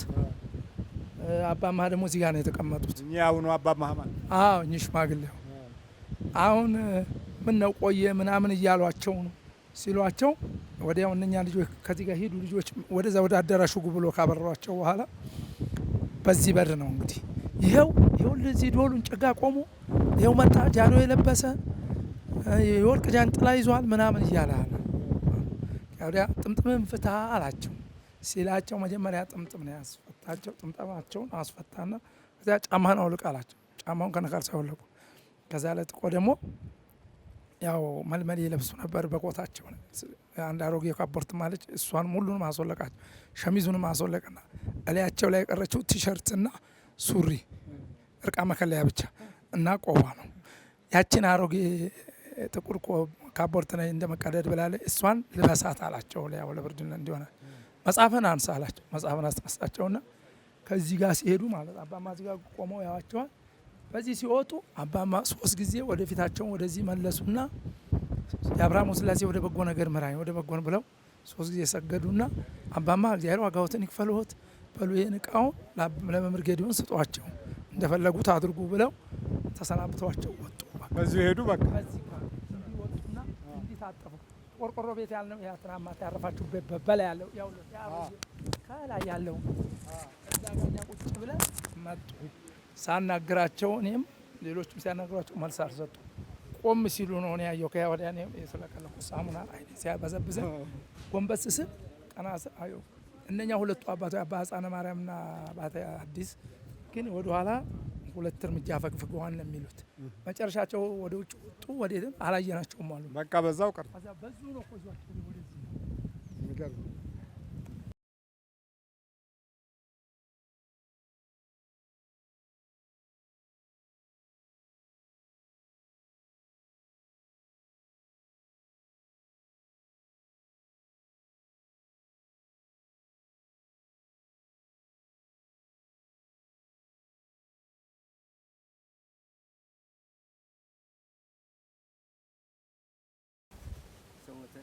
እሺ ስሜ መምህር ፈቃደ ስላሴ ነቃ ጥበብ ይባላል።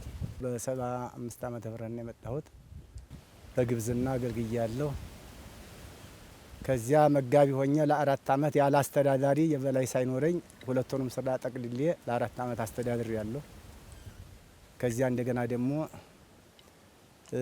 አፈ ምህር ሆኜ አገልግያለሁ።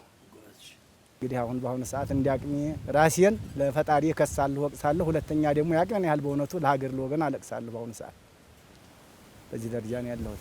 እሺ መቼም እውነቱን ለመነጋገር እግዚአብሔር አይራብም፣ አይጠማም፣ አይታረዝም፣ አይቸገርም። ነገር ግን እሱ ራሱ በአምላክነ ቃሉ ርህብኩ አምላክሙኒ ጸማይኩ አስተምኩኒ አረቁ አልበስክሙኒ ብሎ ተናግሮታል። ተርቤ አብልታችሁኛል፣ ተጠምቻ ጠጥታችሁኛል፣ ታርዤ አልብሳችሁኛል ይላል። ያ ደግሞ ጌታ ሆይ መቼ አግኝተንህ፣ መቼ አበላንህ፣ መቼ አጠጣንህ፣ መቼ ላገለገልንህ ብለው ቢሉት ከእናንተ ለሚያንሰው ለአንዱ ወንድማችሁ፣ ለአንዱ እህታችሁ፣ ለአንዱ ወገናችሁ ያደረጋችሁት ለእኔ ማድረጋቸው ነው ብሎ በአምላክነቱ ቃሉ ተናግሯል። ስለዚህ እናንተ በአሁኑ ሰዓት እውነት ለመነጋገር በእርግጥ የኢትዮጵያ አድባራት ገዳማት በብዛት አሉ። እነሱ ዙሪያቸውን ክርስቲያኖች ናቸው። ቢርባቸው ያበሏቸዋል፣ ያጠጧቸዋል፣ ያለብሷቸዋል። ይህ ገዳም ግን እሳት ቀለበት ውስጥ ነው ያለው። በግራ በቀኝ ቢባል ያልተጠመቁ ስመ ክርስትና የሚወዱ ክርስቶስን የሚወዱ ሰዎች ባሉበት እሳት ቀለበት ውስጥ ነው ይህ ገዳም ያለው። ስለዚህ እውነት ለመነጋገር ጽድቅም አንድ ነው፣ ምጽዋትም አንድ ነው፣ በረከትም አንድ ነው፣ እግዚአብሔርም አንድ ነው። ሆኖ ግን የዚህ ቦታ የተለየ ስለሆነ እንግዲህ ትልቅ ስራ ነው የሰራችሁት። በእውነቱ እግዚአብሔር አምላክ እዚህ ያላችሁንም የሌሉትን እዚህ ቅዱስ ቦታ መጥተው ቦታውን የረገጡትም ያልመጡትንም እግዚአብሔር አምላክ ጤናችሁን ይስጣችሁ፣ እድሜያችሁን ያርዝመው፣ ልጆቻችሁን፣ ሀብታችሁን፣ ቤታችሁን ይባርከው። ልጆቻችሁን ለሀገር ለወገን ጠቃሚ ለእናንተ ቀባሪ ያድርግላችሁ። እግዚአብሔር አምላክ ደግሞ ሁሉ በሰላም ነው። እውነት ለመነጋገር ያለ ሰላም የሚሆን ምንም ነገር የለምና ለኢትዮጵያም ብቻ አይደለም እግዚአብሔር አምላክ ቅዱስ ፈቃዱ ሆኖ እንደው ለዓለም ለኢትዮጵያና ለዓለም ሰላምን፣ ፍቅርን፣ አንድነትን ይስጥልን። ደግሞ እንደኛ በደል ብዛት ሳይሆን በወሰን በሌሎች ቸርነቱ እኛን በዚህ እናንተን በዚያ ቆይቶ የዛሬ ዓመት ወይም ከዚያም ወዲህ ሆን ከዚያም ወዲያ ተገናኝተን እግዚአብሔር ለማስገን ያብቃለን። አሁን እንግዲህ እስከዚህ ድረስ ነው ባጭሩ። ሌላ የምትሉት ካለ መቀጠል ይችላል። ስለ አንበሶች የሚነግሩን ነገር አለ? አንበሶ በትክክል አለ፣ ይመጣል፣ እኛንም አይነካም። በተለይ እሱ እንኳን የሚመጣበት የተወሰነ ጊዜ አለው፣ ሁል ጊዜ አይደለም። ድምጡን ምንሳጠል ይመጣልም። እዚህም ነብሩ ግን አናብርት አብለውን ያሉ በእውነቱ እንደው ከዚህ አብሮ መብላት መጠጣት ካልሆነ በስተቀር የምንለየው አብረውን እዚሁ አብረን ነው ያለ ነው። እንደው በጸሎት ሰዓትስ እንደው በአምልኮ ጊዜ ላይ ከመንፈስ ጋር ውጊያው ምናምን እንዴት ነው? እንዲህ ያለው ለእኛ ስላለ ነው በዓለም ለምንኖሩ ሰዎች ምንድን ነው የሚያስተላልፉልን? ከእንዲህ ከክፉ ነገር መጠበቅን ከጠላት ከዲያብሎስ አሰራር እንደው ምንድን ነው የሚያስተላልፉት ነገር ካለ? ይሄ አንደኛ እምነት ያስፈልጋል። አለ እምነት የሚሆን ነገር የለም። እምነት አንደኛ በአብ በወልድ መንፈስ ቅዱስ አምኖ የተለያየ ችግር አለ ሰዎች የሚያደርጉት ከዚያ ልቆ ከታመነ እግዚአብሔር በትክክል ይጠብቃል፣ ያድናል ከዚያ ሁሉ። እምነት ከሌለ የሚሆን ነገር ምንም የለም። አለ እምነት የሚሆንና በአብ በወልድ መንፈስ ቅዱስ አምኖ ሁሉንም ፈተና ይመጣል። ይሄ ሊሆን ግድ ነው። ኢዮብ ተፈትኗል ታውቃላችሁ። ኢዮብ ራሱ ምንም በደል አልነበረበትም። ያ ሁሉ ሀብት ያ ሁሉ ንብረት በአንድ ቀን የጠፋው ለፈተና ነው እና እምነትም ኖሮ ጽናት ከሌለ ፈተና ሰይጣን ሊፈትን ይመጣል። በእምነት ያንን የፈተና ጊዜ ካልታለፉት ያን ማለፍና ከመልካም መድረስ አይቻልምና የተለያየ ፈተና ቢመጣባችሁ በእግዚአብሔር ስም ያንን አምናችሁ ታግሳችሁ አሳልፉት። መከራው አልፎ ደግሞ ወደ ሰላም ትደርሳላችሁ። ይሄን ነው ማለት ፈተና ሊሆን ግድ የለም። በጽድቅ ስራ በጥቅሉ የጽድቅ ስራ ፍርፋሪ ባለበት ቦታ ፈተና አለ። ይሄን አውቃችሁ ተረዱ። በቅድሚያ የጽድቅ ስራ እኛ የጽድቅ ስራ እንሰራለን፣ ፈተና ለምን መጣብ ብላችሁ እንዳትታወቁ። በእምነት ያን ፈተና በደስታ ተቀብላችሁ በእምነት ከተቋቋማችሁት ያን ፈተና እግዚአብሔር አሳልፎ እንደገና መልካም ጊዜ ያመጣላችኋልና ይሄን ነው ወቁበት። ይሄን ነው ባጭሩ ማለት። በቃ እንግዲህ ያውስ በጸሎታችሁ አስቡን፣ አትርሱን። እግዚአብሔር በእውነቱ መቼ እኛም ብንል አይደለም ብንራገም አይሆንም። እግዚአብሔር አምላክ እኮ እንትን አለ ባጭሩ ታሪክ እንዲያበዛባችሁ እንጂ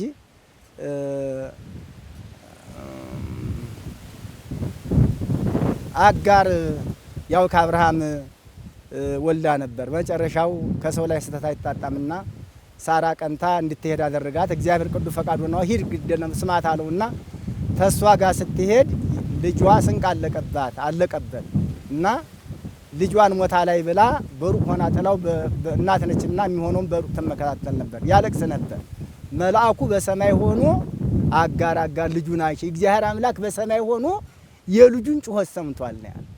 እግዚአብሔር በሰማይ ሆኖ ጩኸት ሰምቷል። መልአኩም በሰማይ ነው፣ እግዚአብሔርም በሰማይ ነው ያለው። ሆኖ ግን እግዚአብሔርን ያልኩት እኛም ባንል የምትሰሩት ስራ እግዚአብሔር ያውቃል ይመለከታል ለማለት ነው። እኛም ብንረግምም አይደለም ስራችሁ ራሱ ይባርካችኋል ማለት ይቀድሳችኋል። በዚህ ነው መታመን። ከንቱ ውዳሴ አትፈልጉ። ከጀርባ እግዚአብሔር ያናል፣ እግዚአብሔር ይመለከት። ከዚህ ከጀርባ ፈጣሪ ያናል። ለኛ የፈጠረ ሰማይ ፈጣሪ ለሱ ያይም ለኛ ጆሮ የፈጠረ ፈጣሪ ለራሱ አይሰማ። ስለዚህ ለምትሰሩ ስራ ሁሉ ከንቱ ውዳሴ ሳይሆን በፍጹም ልሙዳችሁ አድርጉት። እግዚአብሔር ይመለከተዋል። ዋጋ ከፋይ እግዚአብሔር ነው። እግዚአብሔር ይከፍላችኋል ዋጋችሁ። አሁን አሜን አሜን አሜን። እሺ እሺ እሺ ሰላም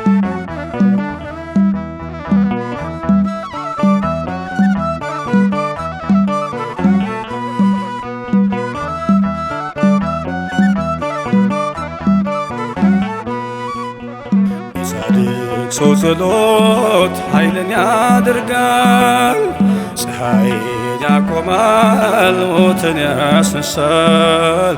ከጠላት ዲያብሎስ ነፍሳትን ይነጥቃል፣ ባዶውን ማድጋ በዘይት ይምላል።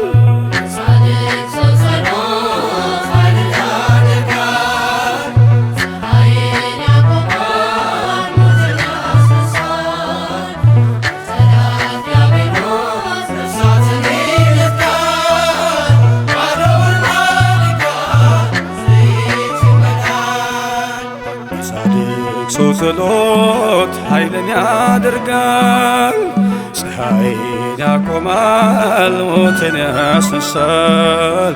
ከጠላት ዲያብሎስ ነፍሳትን ይነጥቃል፣ ባዶውን ማድጋ በዘይት ይምላል።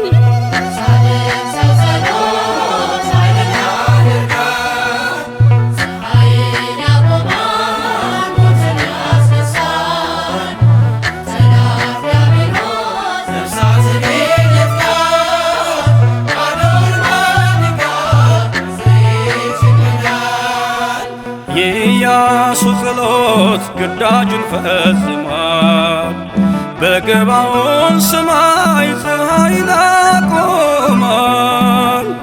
ማድጋው ሞልቷል በኤልሳዕ በረከት፣ ከረሃብ ድናለች ሱናማዊቷ ሴት።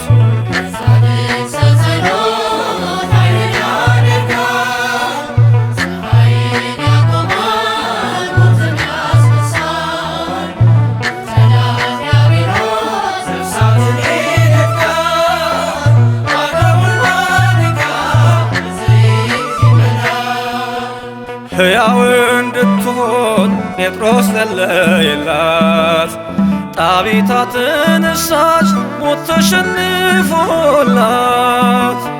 ከሰገነት ወድቆ ቢሞት አውጣኪስ ሕይወት ሰጠው አቅፎ ቅዱስ ጳውሎስ።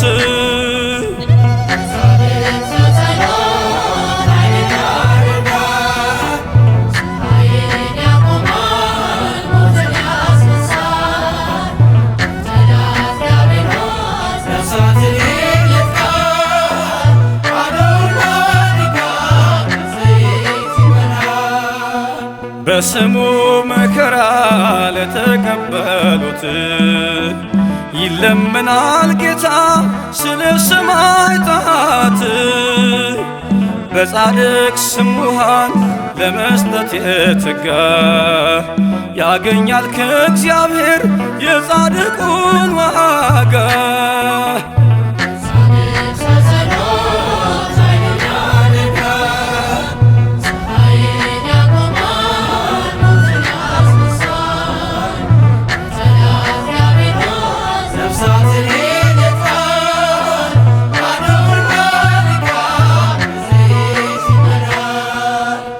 በስሙ መከራ ለተቀበሉት ይለመናል ጌታ ስለ ሰማዕታት። በጻድቅ ስም ውሃን ለመስጠት የተጋ ያገኛል ከእግዚአብሔር የጻድቁን ዋጋ።